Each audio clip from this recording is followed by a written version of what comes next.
Hey guys, I have a 2v2 game for you today on Badlands. This should be a great match. It is very high ranking players. This is Pachirichu and Luxie with Zoc and Crazed Chariot. All 2K and above. On the southern side, it is Crazed Chariot and Luxie going UEF and Aeon. On the northern side, it is Zoc and Pachirichu, Aeon and UEF as well. So this is going to be pretty much the perfectly even matchup on a really good map. Should be a whole lot of fun. I am going to bump up the speed. This is another longish replay, about 45 minutes to an hour, I believe. But it should be a good one considering the players that are in it. Should see a lot of solid gameplay. We do have first air and first bomber for Luxie. The northern team does not have air in the works till second air for Pachirichu, it looks like. Luxie's going to pull off a brilliant little bit of micro and snipe off two engineers with that.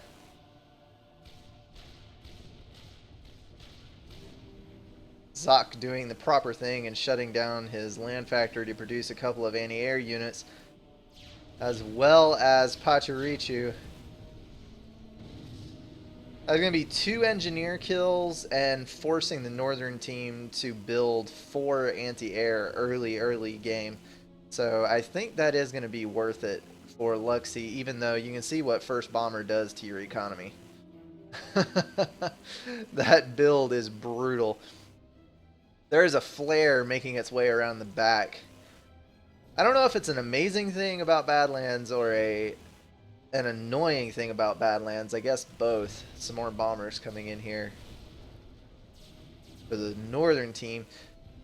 Run-bys are quite popular around the backside here. If you fail to see them coming around the edge, you might not see them until they do what this one is about to do and pop up right in the back of your base, sniping off your engineers and your mexes. Really quite annoying. That engineer could have potentially, there he is, to reclaim that and not take any losses.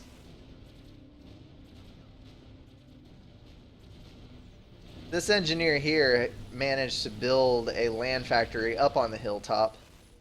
There's 2 mechs on each side on top of an unclimbable plateau. Quite handy to get control of that because you can build mobile missile launchers or T3 mobile artillery up here and bombard these corner bases here.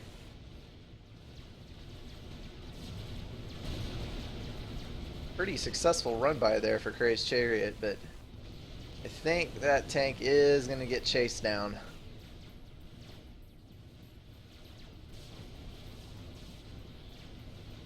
Luxie has decided on the walls option. It looks like spam on the left and walls on the right. Zoc going heavy tech. He has already reclaimed about 1,400 mass and has 42 mass income solid, which looks to be the highest of any of the players. Crazed Chariot just jumped to 47. Massive expansion for both of these players. This is going to be the economy powerhouse right here. And both players are UEF. This is like watching a mirror image. T2 land factory up. We are going to see Sparkies. This unit does not get nearly enough love. T2 tank dropped in the back here by Luxie. That was a pretty cool little move. He's killed. I believe an Obsidian can one-shot a T1 mechs. And he has killed 3 so far. I'm going to try to catch this one. Coming in. Brutal alpha damage on that tank. Did not quite kill it in one shot. He is going to go back and get it, though.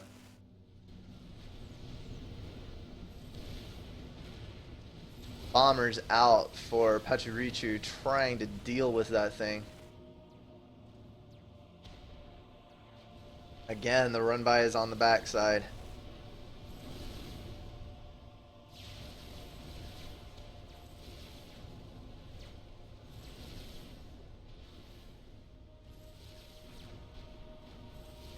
Looks like Zaki is still master of tech. He's now got 2 more support factories.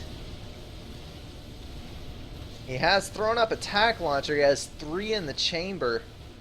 But I do see a lot of tack defense on the southern side. Tack launchers are pretty common on this map, so people do play preventatively, if at all possible. Zoc throwing up a shield, anti-air, and point defense. Try to protect his ACU from snipes. Since there is an Aeon player on both teams, once they get that T2 factory up, Mercies are an option. So it will be essential to keep anti-air with you or to have a decent amount of interceptors. As of yet, it does not look like any tier 2 air is on the field, although a lot of bombers.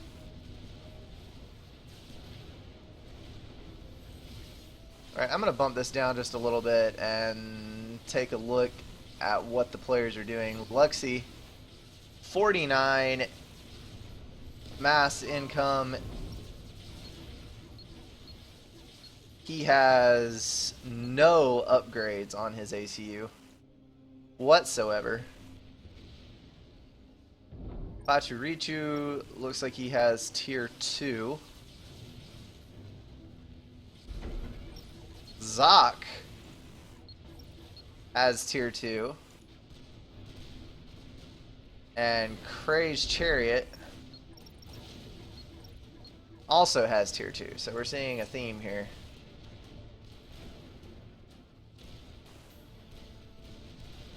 It appears that the northern team has air control pretty handily. We do have a tier 2 air factory out for the UEF. Zoc has gotten a tier 2 transport with which I assume he is going to move some units. It'll be interesting to see how he chooses to use that. He has an awful lot of pillars. I imagine those are going to get airlifted somewhere.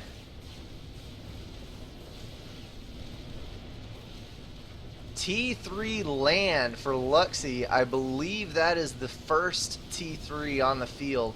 And he has pulled out a mobile artillery, 2, and then a T3 engineer. He is going to bring artillery to the front here and try to bombard this from a distance.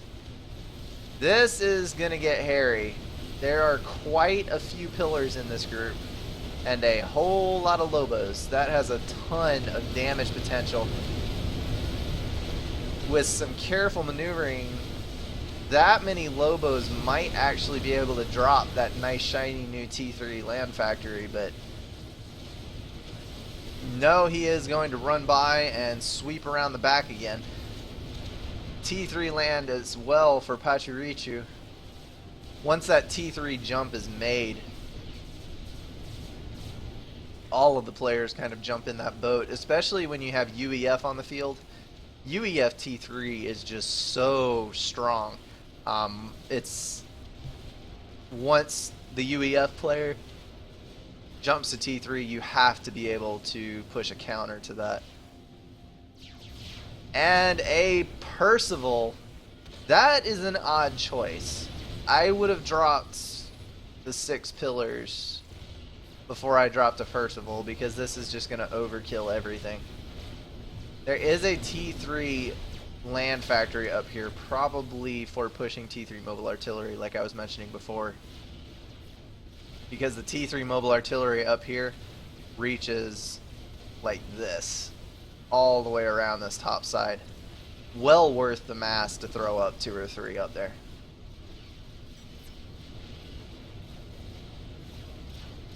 Harbies Well, one Harpy dropped and one Harpy built here are going to take care of that Percival. A lonely Percival is not a good thing. The alpha damage that makes it so awesome in groups is also what makes it so terrible as a single unit. Harbingers do much better versus spam. As you can see, a little bit of micro, they're incredibly fast, and that high fire rate does wonders. I would be curious. I'd like to know if the Harbinger can run fast enough and has a high enough turn rate to actually dodge a Percival shot. That would be interesting to find out. Luxie has this T3 artillery, and you can see if you push the T3 artillery to the tip here, he is going to be able to hit that entire northern base. Sneaky tier 2 air factory in the back. This has not been scouted by the northern team at all. And it looks like he's going pretty heavy on the fighter bombers. T3 air has not hit the field yet. So fighter bombers will be able to hold their own as long as you have a little bit of interceptor cover.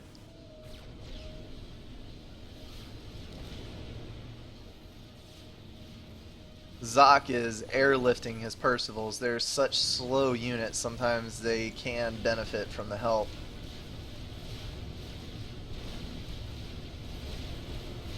Luxie trying so hard for that run by, but strategically placed Percivals up here, and they are going to get cut off. Zoc now has 12 on the field. That is a pretty solid number. It's going to take a major force to take on this group of Percivals. Prey's Chariot may have overtaken Zoc in mass. It says 207, but I have to think that he may be pulling some steady reclaim from somewhere. No, that is a solid number. 209 mass income with no assistance. Zoc.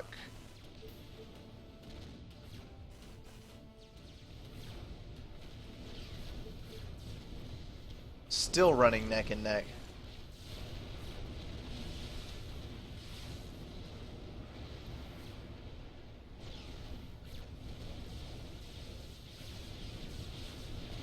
This is an unusual sight up here as well. Got another drop on the right here, but that is going to be denied by Harbies and a shield, I think.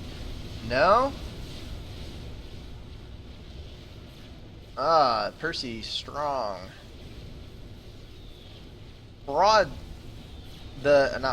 Spearheads. Spearheads are a very interesting and underutilized unit. They have very good reach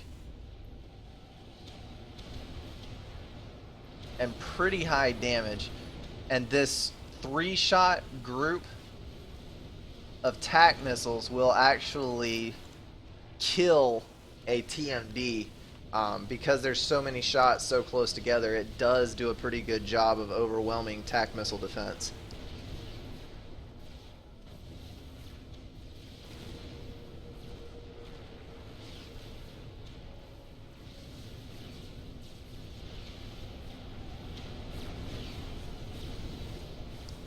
Oddly enough, we're at 25 minutes now, and I don't see any Tier 4 started.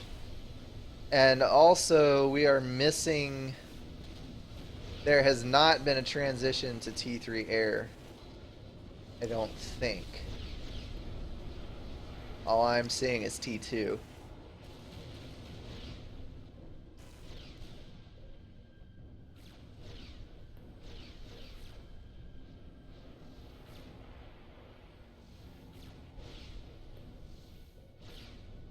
Looks like Zaki Zak has pulled back into the lead mass-wise.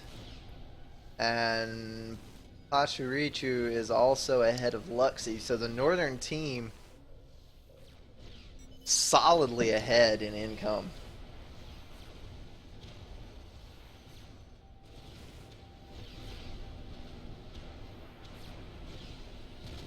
T3 mobile artillery down here under the shield trying to deny these. Aeon does have an advantage with their T3 mobile artillery though, because Aeon can fire on the move.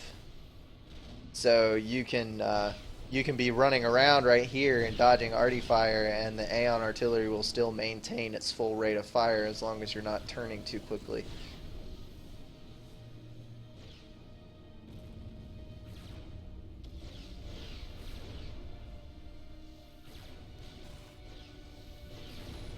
Six T2 gunships down here for Crazed Chariot. I've been waiting to see a drop, but I have not seen one yet. Continental. There's the T3 Air Factory loading up Percivals on this Continental. Interceptors coming in trying to take it out. They may actually be successful on this one, but overall, Continentals do have extremely good anti-air on them. And that recharging shield is just a killjoy. This Continental now has effectively 50% more HP free just because of that shield recharge. Those things can hold 6 Percys at once. Crazed Chariot has also made the jump. That is going to put ASF on the field now. Massive amount of assistance on that.